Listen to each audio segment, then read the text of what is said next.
manufar taron dai da ya haɗa jami'an kwastam da wakilan 'yan kasuwa na jihar Maradi shine ba su horo akan wasawoyi na yadda ya kamata su gudanar da aikin su kamar yadda ya dace domin yaƙi da cin hanci da rashawa, kamar yadda mai girma shugaban ƙasa na Nijar Malam Bazoum Mohamed ya ɗau alƙawari a lokacin bikin rantsar da shi.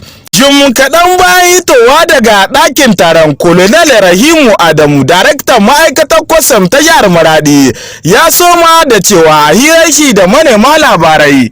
Ma'aikatar duwar tana cikin ma'aikata waɗanda ake gani kullum bisa ga aiki na yanayi na inda ake tsammani akwai cin hanci da rashawa. Shi yasa tun 2019 ko tun lokacin nan duwan ta Nijar tana cikin duwan na kasashen Afirka duka wanda suka rige sinye na za a yaƙi da cin hanci da rashawa. Duwan ta ci gaba ta Nijar cikin duk kasashen Afirka na yamma.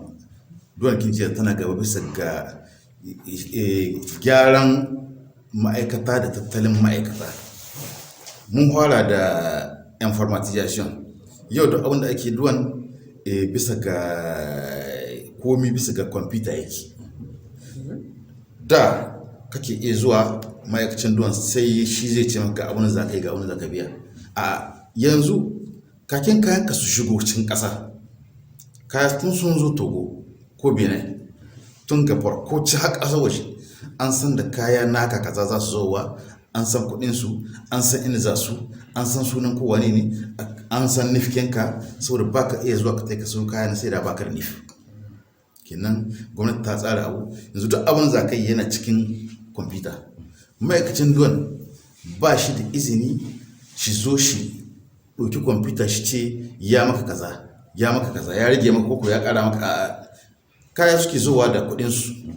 Daga bisani Masa Usman, jami'in mai bada horo da ke babban ma'aikatar kwastam ta ƙasa, yana mai cewa sun zo ne domin wayar da ma'aikatan na kwastam na jihar Maradi da kuma tunatar da su tare da sanar da su irin burin da hukumar koli take son cimma. Siraje Garba, Talabijin Hausa 7 daga Maradi, Jamhuriyar Nijar.